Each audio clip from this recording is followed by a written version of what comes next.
देखिए, 5 राज्यों में विधानसभा के चुनाव हुए हैं। पश्चिम बंगाल, तमिलनाडु, असम, केरल और पुडुचेरी। कुल 5 राज्य हैं और इन 5 राज्यों ने पूरे देश में तहलका मचाया हुआ है, क्योंकि 2026 का चुनाव काफी ज्यादा चर्चाओं में रहा है और वोटिंग प्रक्रिया पूरी होने के बाद अब सियासी माहौल पूरी तरह से एग्जिट पोल के इर्द गिर्द ही घूम रहे हैं।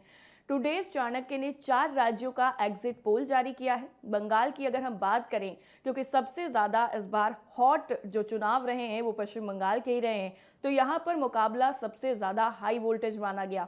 2 चरणों में हुए मतदान के बाद में अब एग्जिट पोल्स बता रहे हैं कि राज्य में कड़ी टक्कर देखने को मिल सकती है।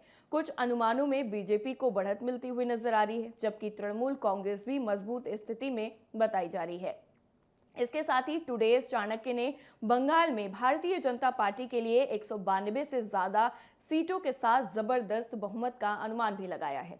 एजेंसी ने अनुमान लगाया है कि सत्ताधारी तृणमूल कांग्रेस को इस बार 100 से ज्यादा सीटों से ही संतोष करना पड़ेगा। इससे बीजेपी के पक्ष में हिंदू वोटों के मजबूत एकीकरण का भी संकेत मिल रहा है।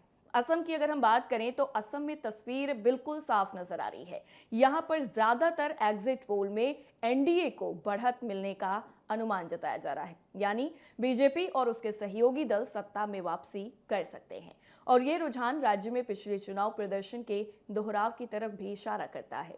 असम विधानसभा चुनाव 2026 के एग्जिट पोल में एनडीए की बड़ी जीत के संकेत मिल रहे हैं।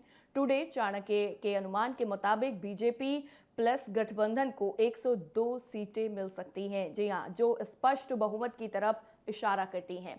वहीं कांग्रेस गठबंधन को सिर्फ 23 सीटों पर सिमटता दिखाया गया है, जबकि अन्य के खाते में सिर्फ 1 सीट जा सकती है। और ये आंकड़े बताते हैं कि राज्य में एनडीए की पकड़ कितनी ज्यादा मजबूत हुई है और विपक्ष लगातार पिछड़ता नजर आ रहा है। तमिलनाडु की अगर हम बात करें तो यहां पर भी मुकाबला काफी ज्यादा दिलचस्प रहा है। डीएमके गठबंधन को एग्जिट पोल में बढ़त मिलती हुई नजर आ रही है, लेकिन नए खिलाड़ी के रूप में उभरी पार्टियां भी मजबूत चुनौती दे रही हैं। कुल मिलाकर के ये समझा जा रहा है कि सूबे की सियासत में नया संतुलन बन सकता है और साथ ही साथ सीटों का बंटवारा पहले से ज्यादा बिखरा हुआ हो सकता है। तमिलनाडु विधानसभा चुनाव 2026 के लिए टुडेज चाणक्य के एग्जिट पोल में डीएमके प्लस गठबंधन को स्पष्ट बहुमत मिलता नजर आ रहा है। अनुमान के मुताबिक ये बताया जा रहा है कि डीएमके प्लस को 125 सीटें मिल सकती हैं, जो उसे सरकार बनाने की मजबूत स्थिति में रखती हैं। वहीं टीवीके को 63 सीटों के साथ ही एक बड़ी ताकत के रूप में उभरते हुए दिखाया गया है। एआईएडीएमके प्लस को 45 सीटें मिलने का अनुमान बताया गया है, जबकि अन्य के खाते में 1 सीट जा सकती है। केरल में रुझान बदलाव की तरफ इशारा करते हैं, क्योंकि एग्जिट पोल्स के मुताबिक यहां कांग्रेस के नेतृत्व वाला यूडीएफ गठबंधन बढ़त में नजर आ रहा है, जिससे वाम मोर्चे के सत्ता से बाहर की संभावना भी जताई जा रही है। हालांकि केरल की राजनीति परंपरागत रूप से बेहद ही प्रतिस्पर्धी रही है, इसलिए आखिरी नतीजे ही असली तस्वीर साफ करेंगे। टुडेज चाणक्य के एग्जिट पोल के मुताबिक यूडीएफ को 69 सीटें मिल सकती हैं, जो उसे बढ़त दिलाती हैं। वहीं एलडीएफ को 64 सीटें मिलने का अनुमान है, जिससे यह साफ है कि सत्ता की लड़ाई कांटे की टक्कर वाली हो सकती है। बीजेपी प्लस को 7 सीटें मिलने का अनुमान जताया गया है। कुल मिलाकर के इन 5 राज्यों में अलग अलग राजनीतिक ट्रेंड उभर रहे हैं। कहीं सत्ता वापसी, कहीं बदलाव और कड़ा मुकाबला है। हालांकि ये ध्यान रखना बेहद ही जरूरी है कि एग्जिट पोल केवल और केवल अनुमान होते हैं।